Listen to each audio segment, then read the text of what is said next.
Cristina Perez Hassano, and today we're here at Verdicts in Vogue, and I have the pleasure of introducing to you Genein Letford. Welcome. I'm so excited to be here. I'm excited to have you here.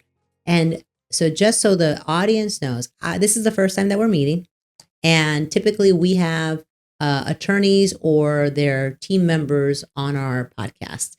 Today, as part of our community corners, we wanted to have someone from the community, and one of my team members met you at a expo, a Glendale Chamber of Commerce expo, and they said, you have to meet this woman. She's so captivating. What she's doing is so great, and it's in line with the work that we do as far as our personal injury world.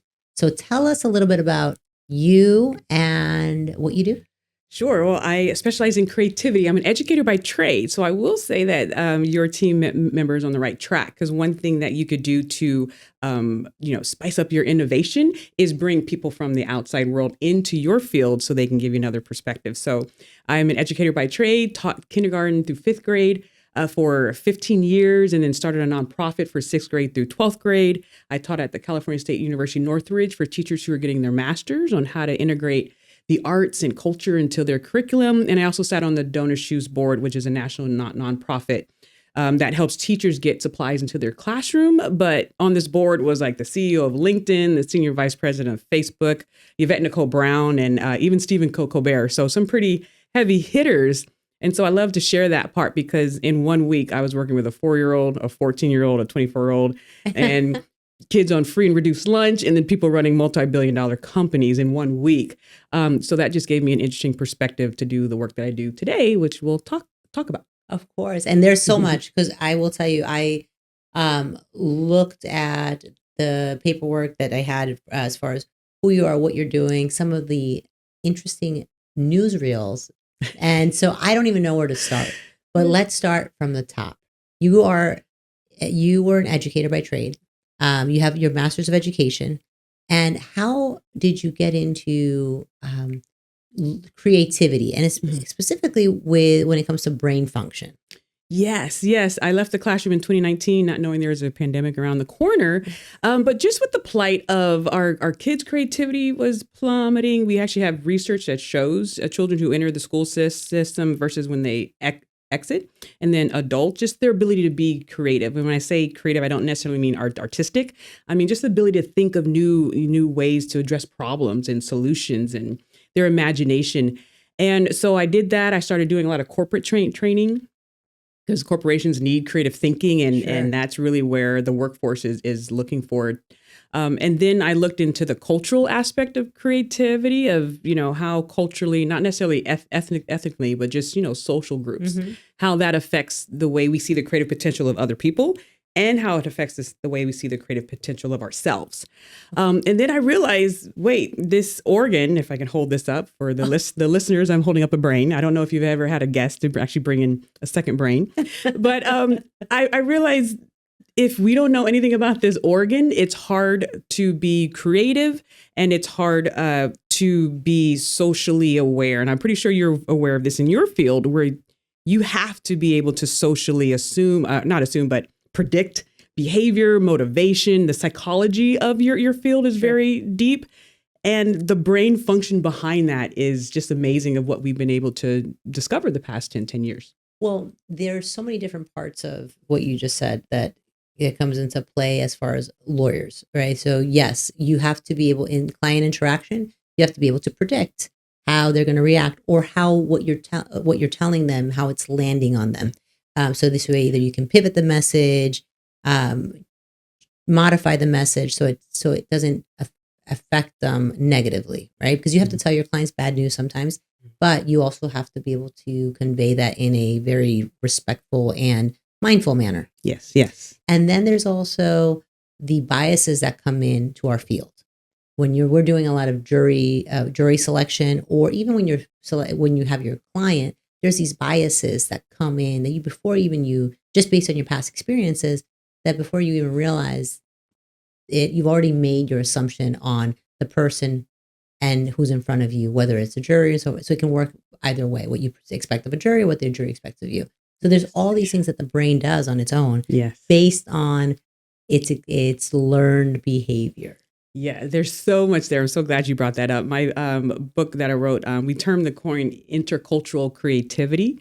And that talks directly about, and actually in my research in the book, I bring up the law field because there's a lot of research there about even your ability or the judge's ability to determine cases depending on if they ate or not. Is it in the morning or is it right before lunch? Like they were looking at all the data, but the biases, the belief systems, just all of that factors in. My focus is on the creative thinking, but your focus is on how people judge and go throughout Sure, things. and it's how that thinking affects the outcome. Right? Yes. So let's take a step back. So for those who are listening and those aren't as familiar with biases and so forth, so tell us, you coined the term intercultural connectivity. Creativity. Intercultural creativity. Yes. Tell us what that is. Sure. So cultural competence, I tend to expand that term. So cultural competence is your ability to interact with people who may have different lived experiences, come from different backgrounds. There's people who are very high in cultural competence, usually because they've been exposed to that during their childhood years. They've traveled, or their parents or caretakers have just exposed them to different ways of living. And then there's some people who may not have traveled, or they may have grown up in a town that didn't really have too much diversity. So the brain fashions itself that way. A lot of people have their initial diverse experience when they go off to school, and there's like people from all over the world. So cultural competence is that ability. We also add on cultural sensitivity, cultural responsiveness, just people's way of interactive. Creativity, we say, is not just artistry, though artistry is a part of it, but it's people's ability to solve problems with value in novel ways.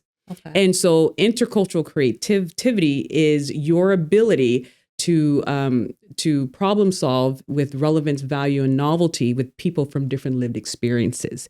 And what we're finding out in the workforce, as the workforce keeps changing, I'm pretty sure you saw your field change with the onset of AI and things like that. People's ability to shift well and perspective shift well and be creative with people with different lived backgrounds is becoming more of an asset. So in that situation, because we've all, and I'll share a story that earlier this week, I went and I introduced myself and I was like, hi, I'm Cristina Perez. And sometimes I forget the Hasano. I've been married for 15 years. And I've been with my husband for 18. I know my last name's Hasano, but it comes out of my mouth. Hi, I'm Cristina Perez. And so I say that to this gentleman and he said, oh, you're Cristina Perez. I said, yeah. He goes, do you know Juan Perez? And I said, because every Perez is in the nation, right? And I said, no. He goes, you sure you're not related to him? And I go, no, I don't have a Juan in my family. Mm-hmm. And he is like, well, he should be, because he has like these restaurants and he goes, and he's pretty wealthy. You could ask him for a loan. And he really thought, because my last name was Perez, God bless him, but he thought that we were related. And I was like, no. Mm-hmm. But things like that are meant harmless happen on a regular basis. I would say less, but I mean, I was in a smaller town, but when that happened, but you would hope that there's some, when you're in a work environment, that there's ways of preventing that type of situation. And I will add, I always tell people I feel blessed that I actually came from the elementary field first, and now I do a lot of corporate training with adults, is that I would never look at my 7-year-old son and expect for him to do calculus, right? I know developmentally he's not there yet. He's doing multiplication, division, fractions, but I'll never look at him and say, you'll never do calculus. I just know there's steps that he has to get there. He's pretty good with a Rubik's Cube, I saw. Yes, he is. He is. But I tend to talk to leaders. I was like, we have to think of cultural development the same way. People are coming into your organization with different levels of cultural experiences, and so we have to understand that it is a developmental process, and we can't assume that everyone is at our level who may have had different, especially people in people-oriented fields. Like you have to step that up. And I say that some of the best training is to be a car salesman, because you have to zone in to people's wants, their backgrounds, their needs, and their belief system. So for leaders to understand that it is basically our job now, especially if they're out of school, to give them that cultural training, to say, everyone with the same last name may not be related. I see where you're coming from, but it's just, some people have more patience, like yourself, and then some folks may have blown up. You never know the reaction, but just to help leaders to understand that we have to shift that thinking and understand that some people may need a little bit more help along. Sure. And so in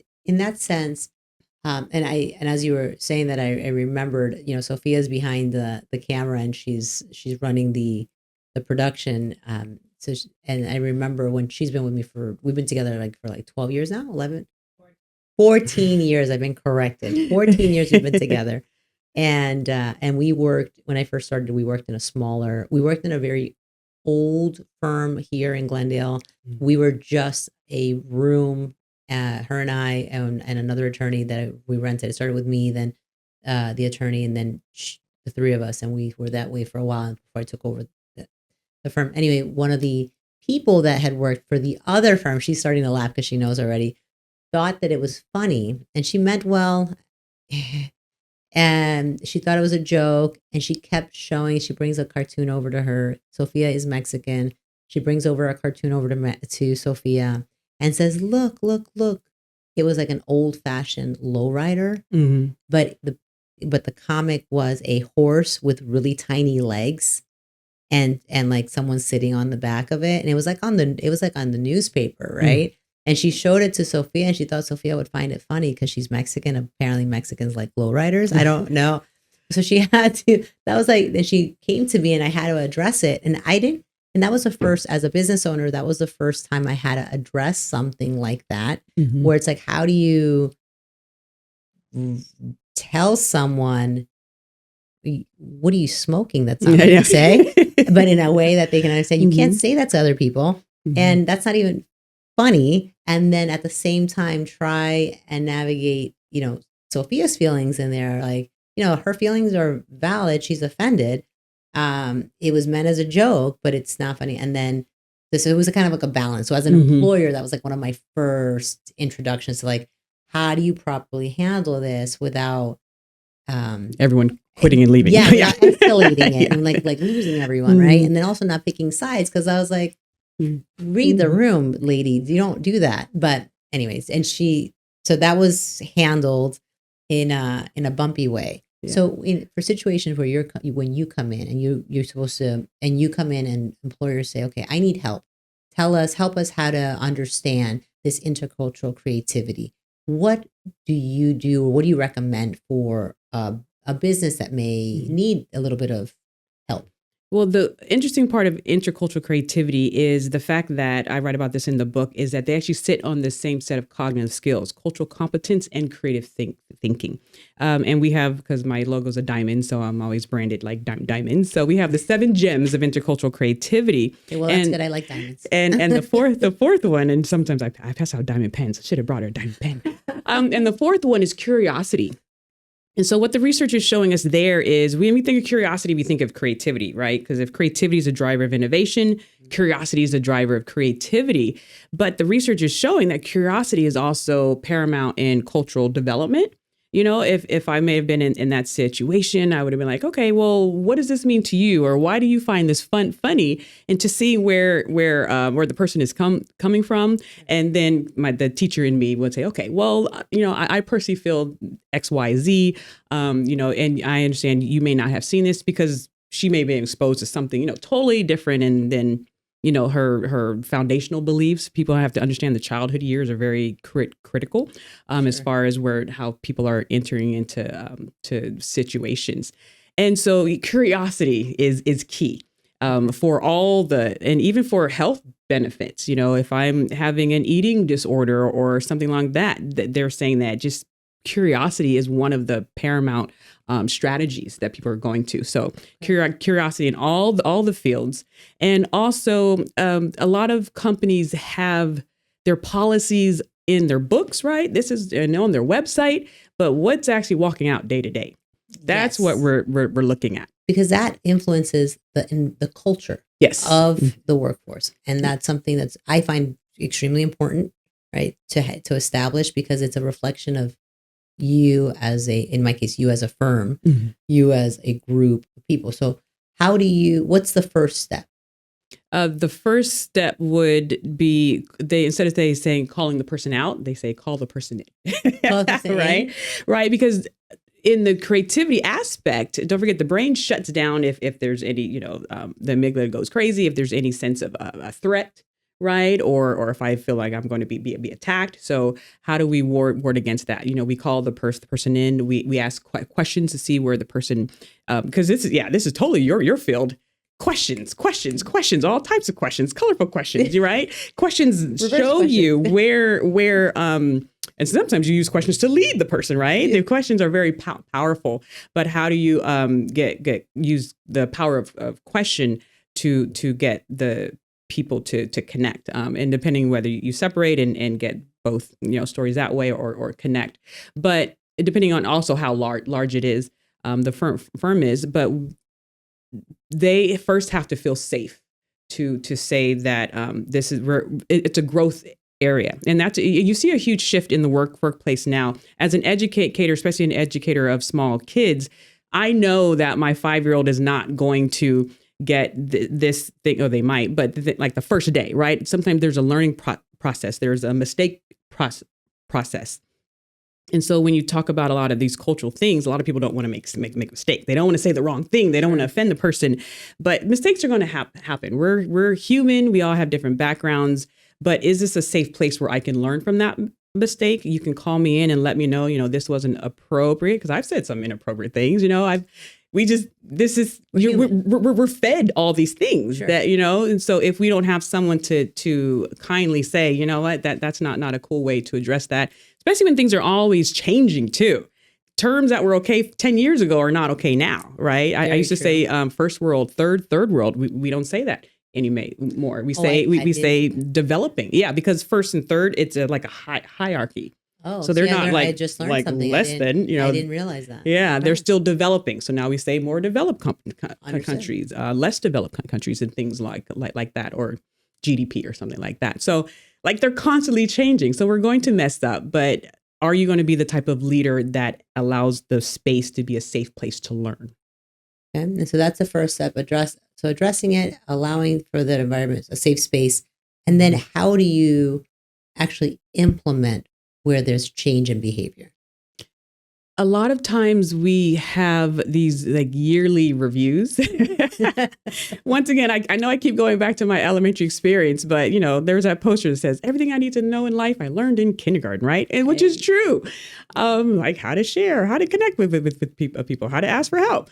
And we just need to do more check-ins. Once again, there's a shift in the workplace from that once a year review to more of a checking in review and a more of a coaching. And so this is another area, I'm going to coach you on your performance and all the job tasks, but I'm also going to coach you in the cultural development and the social development as well. Because, sorry, but for the K-12 system, we're shooting out kids who don't have a solid foundation in social action, especially now with COVID and screens.